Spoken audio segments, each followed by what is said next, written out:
છે આ છેલ્લા ઘણા સમયથી અનામત આંદોલન ચાલી રહ્યું છે પણ તો ઝાલાવાડની ધરતી ઉપર અનેક વખત આવવાનું થયું છે છેલ્લા 2 વર્ષથી આ ગુજરાતની સમગ્ર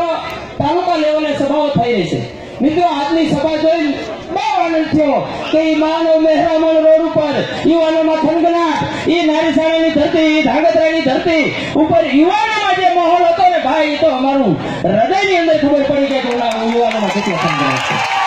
છે મિત્રો કોઈ રાજકીય સભા નથી આ કોઈ રાજનેતા નથી આ કોઈ ફિલ્મનો નેતા નથી આ કોઈ રાજકીય આગેવાન નથી બરોબર મિત્રો આ તો સમાજનો નેતા પણ નીકળ્યો છે એને વધારવા માટે પાટીદાર યુવાનો નીકળ્યા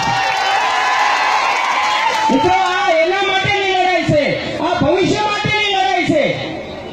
મેં ધાંગધ્રામ જોયું તમે વાર્તા સાંભળી છે કે જંગલમાં કઠિયારો વાહન લઈને જતો હતો જંગલમાં વાહન દોડાવે તમને સમુદ્રમાં જ હાલે પણ કઠિયારા પાસે હવે કુવાડો અને તમારો આઈનો જ આપણે 25 વર્ષ ખંભે બેહરી મોટો કર્યો તો એવો જયંતિ કવાડિયાના ફોંદરિયા હાર્દિક પટેલ ઉપર હુમલો કરવા આવે માં ઉમા ખોરલ જેને હાજર હોય જેને સરદારનો વંશજ કહી શકાય એવો હાર્દિક પટેલ હુમલા કરવાની જો હાથું ન ફેંકી નાખી તો અમે પાટીદારના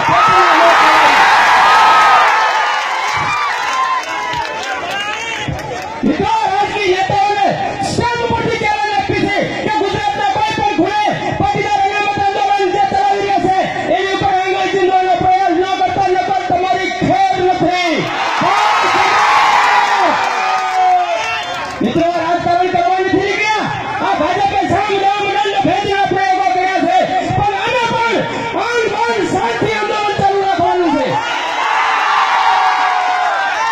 મિત્રો ઘણા સમયથી તમે જોતા હશો સોશિયલ મીડિયાના માધ્યમથી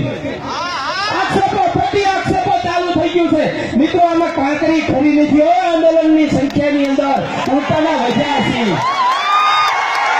હિસાબ લેવા આવ્યા હિસાબ એટલે તમે અમારો 25 વર્ષનો હિસાબ આપો 25 વર્ષ ઘટાડો તમને બે હર્યા છે એનો હિસાબ આપો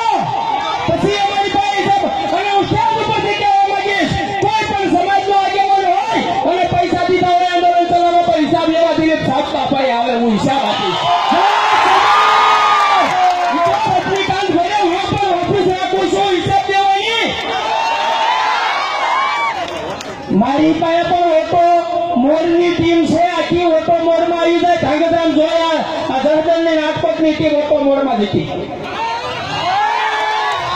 મિત્રો વડીલોના આશીર્વાદથી સમાજના આગેવાનોથી સમાજના હિત માટે બાળકોના હિત માટે જય યુવાનો વડીલો